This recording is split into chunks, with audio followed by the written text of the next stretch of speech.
Yo, what up my guys? It's the boy Rich. We're back with another Wi-Fi battle for the channel against the homie Haydunn. This is actually a special battle for me because this is not one of my favorite PokeTubers, but he is my favorite PokeTuber. He is the one who got me into competitive battling in the first place from me watching his videos for like the past couple years, like maybe like 3 years. I watch every single battle this dude drops and his Nuzlockes, and if you guys are into that, you guys should go ahead and check out his channel, which I will have linked in the description. But anyway, he was looking for a UU battle just on an early Friday afternoon, and I kind of threw this team together last night. I'm pretty familiar with all the Pokemon that I do have on the team, but I pulled back out some fresh faces that I haven't used in a while, like my Haxorus, like the Mega Altaria, and also like my Arcanine. I haven't used those Pokemon in a minute, but looking at my opponent's team, he definitely has the threats. Every time I pull out my Mega Altaria, I always have a like Mega Beedrill in mind, because I'm like, man, if my opponents ever have like a Mega Beedrill, then my Mega Altaria is just going to drop every single time. And this is the first battle I had with this team, and my opponent freaking has a Mega Beedrill, but that's definitely going to be the main threat that I'm going to, I have that Pokemon on my mind 24/7. But my opponent definitely has some walls as well, being like the Samsitoad, the Porygon 2. He has a pretty cool looking UU team, but we're just gonna go ahead and hop into it. So I was like, he has a Mega Beedrill on his team. I've never actually fought anybody who has a Mega Beedrill and didn't start with it, so I fully expected my opponent to start with it, but he instead actually starts out with his warts, as I decided to go ahead and start out with my Swampert. So this is a defensive Swampert that I use to, get rocks up and stuff and whatnot. And I looked at my team and realized I don't have any grass moves or anything that can just really hurt this Seismitoad, his wards. So I was like, I'm gonna just go ahead and get a Toxic up, and I'm thinking my opponent must have thought the exact same thing, because I pretty much mirrored him this first turn and went for a Toxic after he Toxic'd me. So both of our guys are just in here poisoned AF, losing this chip damage, and I'm kind of okay with this. I just want this wards to go down as fast as possible, because this thing can definitely be a problem for me since I don't really have anything to stop him. But funny enough, the second turn he actually gets his row of rocks up, as I decided to go ahead and do the same, and my guy's just out here copycatting this Seismitoad just every single turn, even down to the leftovers, probably even down to being like a defensive variant of both of our Pokemon. So we're just in here doing the same thing.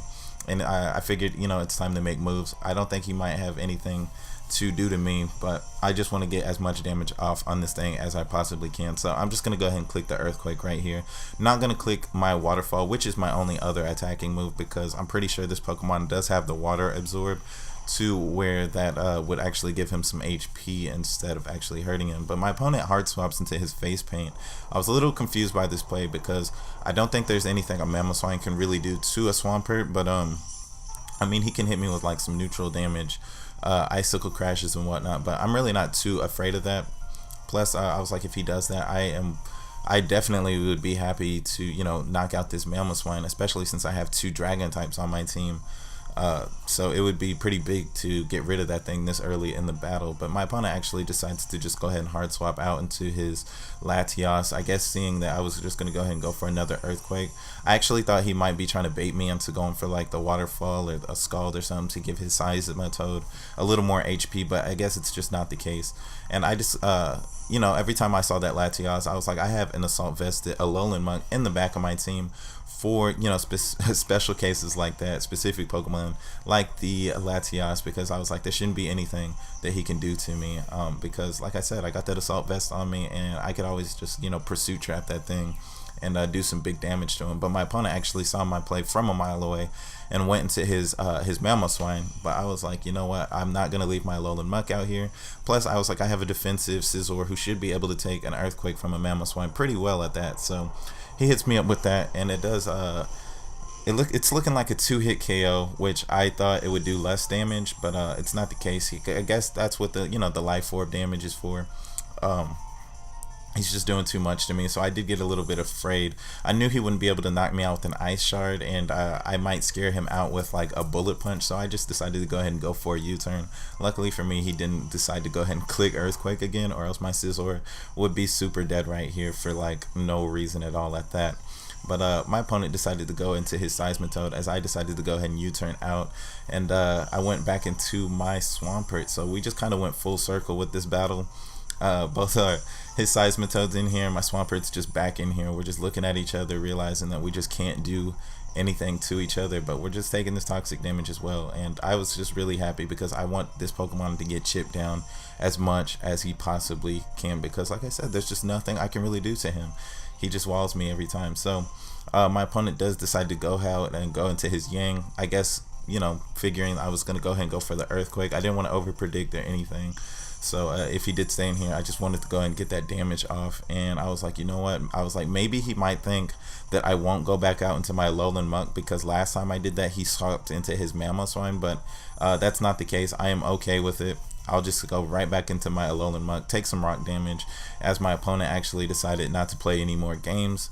Boy is not afraid of my Alolan Muck anymore, and he's just ready to go ahead and drop some meteors on my head. So that's really unfortunate for my Muck, because that actually did do more damage than I thought it would do, and I wasn't sure if you know, it would be able to knock me out after a second one, as my opponent actually probably realized that I have the Pursuit on my Muck, because which Alolan Muck isn't running Pursuit? Like, it's a pretty common thing on Alolan Mucks, and luckily for me, I was able to survive on like 15 HP. He didn't crit me, so that was actually pretty big, and I was able to go ahead and get my Pursuit off. And it looks like he survives on like 1 HP, but luckily I was able to go ahead and get that Poison Touch. If not, I would have just went ahead and, you know, I would have Shadow Sneaked him anyway. And if he wanted to go ahead and swap out, this was most likely his defogger for the team at that, because I looked at his team and didn't realize that he had no other defogger. So the rocks are here to stay on his side, so that's pretty awesome for me. But his Mamoswine's out here. I was fully expecting this Pokemon to click the Ice Shard to just go ahead and get rid of my Alolan Muck, but he actually decided to click something else, I guess, or maybe he wasn't running the Ice Shard, which I was kind of surprised at that. But my Alolan Muck did just go ahead and pick up his second KO of the match, knocking out that Mamoswine and the Latios, which both honestly were big threats to my team. So now we got to deal with this thing, this Porygon Z. You guys already know I clicked knockoff, hoping that this was going to be some kind of slow-natured Porygon 2, but that's just not the case right here. And I wasn't worried too much. I mean, dealing with a Eviolite Porygon 2 is always just going to be, you know, really frustrating to deal with. These Pokemon are typically more common in the RU tier, but I guess he decided to go ahead and bring it here. This is actually a physical attacking Altaria, by the way, that I have, who actually, you know, gets like body slams and stuff up. But I figured if I could get some Dragon Dances up, I was like, hopefully I'll be able to, you know, actually start doing some real damage to this Porygon 2, while also getting super fast, and just, you know, I might be able to get like a Mega Altaria sweep, maybe. And I do have a lot of special defensive investment. I think he might even be like a special defense, you know, nature. So I wasn't worried too much about these ice beams that he was actually throwing at me, as he decided to just stay in here and keep hitting me with these ice beams. But I wasn't worried too much. I was like, as long as I don't get like fully paired, I should be able to like keep roosting up and dragon dancing up. I was like, the fact that I'm already paralyzed though does kind of tell me that you know, no matter what, if I am able to knock out this Porygon 2, no matter how many Dragon Dances I get up, I'm probably not going to be able to outspeed that Mega Beedrill, who would most likely follow this Porygon 2. But I was like, kind of just thinking too far ahead of the battle. I was like, I might just be able to, I might not even be able to solo this Porygon 2. Like I said, it just all kind of comes down to if I get paired, like fully paired or not. But I am just going to keep clicking Roost and Dragon Dance and trying to get some body slams off. I was trying to get body slams off in the off chance that I was able to go ahead and paralyze this Porygon 2 as well. So we'd at least both be having to, you know, play against like paralysis hacks. But I guess it's not the case. I'm not getting any luck with my body slams. And I was like, you know what, it's time to get some more attack. Start hitting this thing a little bit harder, so I can actually do some real damage, to where even if this thing does end up, you know, soloing my Altaria, to where I'll be able to send out something else and just knock it out kind of easy. So he does hit me with another Ice Beam after I got fully paired, and I was like, as long as I don't get fully paired again, I should be okay. But I actually got fully paired right here again, and he just decides to go ahead and hit me with another Ice Beam, and my Nimbus is just not going to be able to survive that. So my Mega Altaria didn't honestly get to do too much. Definitely have done some work with this set in the past, and I will still be using her in my future uploads, for at least probably for like the next week or whatnot. But yeah, he just wasn't able to knock out this seizure by any means. But I do have my Scizor that I was going to send in, and luckily I had to check if I was faster than him. But Scizor has Porygon 2 on like 5 points of speed, so I did just decide to go ahead and go for the knockoff right here to knock off this thing's Eviolite, as a just in case if I was able to, you know, send in something else. At least he wouldn't just have like a crap load of defense on me. So I was actually pretty surprised that I was able to survive a Thunderbolt from this Porygon 2. I did live with like 4 HP, so it was most likely a roll, but I was like, I'll just go ahead and save my Scizor for Death Fodder in case I do need it, and I can just go into my Arcanine. I thought he might just go ahead and try to go for the recover right here, but without that Eviolite, I was like, I should be able to just go ahead and get like a close combat in. Even if he did recover up, I think that would be enough damage for me to go ahead and knock out this Porygon 2. So he didn't. He actually just went for damage, went for the Thunderbolt right here, and I just didn't want to over predict. Another reason why I didn't want to click like the Flare Blitz is because he has this warts in the back, which could just absolutely eat a Flare Blitz from my Arcanine. Now I decided to just go ahead and try to preserve my Arcanine, but send back out my Death Fodder, my Rock Paper right here, just because this kind of was the ideal situation. I wanted to save my Arcanine in case I needed his Intimidate. My opponent does still have the Mega Beedrill. He does still have an Alolan Muck in the back, so that Intimidate might come in handy. Plus, I was like, if I sent in my Scizor would go ahead and drop in. This Seismitoad would go ahead and take like a whole turn of toxic damage, and you guys know how that works. So this next turn he should be able to take a little bit more, and it's all about trying to knock this thing's HP down a little bit more, so he'll be a little less scary. So my Swamperd's back out here. He actually launches a Scald at me, gets a critical hit, but luckily for me, I'm able to survive on like 20 HP, to where after, you know, I get my leftovers, I should be able to survive some toxic damage. So, and he'll also take his second turn of toxic damage, and now his HP is looking a little bit better, to where I can send in like my Haxorus or even my Arcanine, and I may be able to go ahead and like destroy this Pokemon. So I'm taking that toxic damage, and I realized at this point that I don't want this Seismitoad to faint right here, because I was like, I can just send in my Haxorus and he should not have any attack to do too much damage to my Haxorus, to where the Mega Beedrill or the Alolan Muck would come out and destroy my Haxorus. So that's pretty much my thought process right here, and I decided to go ahead and go for a Dragon Dance this first turn, because like I said, I was like, he shouldn't be able to kill me with any attack.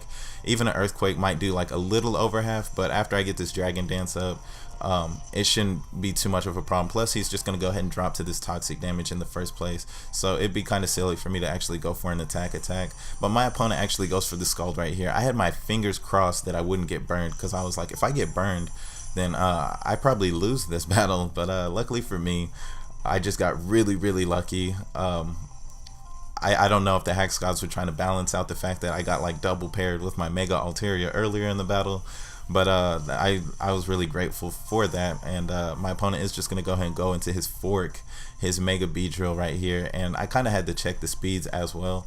I don't really know anybody's just base speed just off the top of my head like that. All I know is that Mega Beedrills are fast as crap, and yeah, those things outspeed stuff. So I am able to be faster than him and hit him up with a clean Dragon Claw that this Pokemon is just not going to be able to take from my Haxorus after, you know, +1.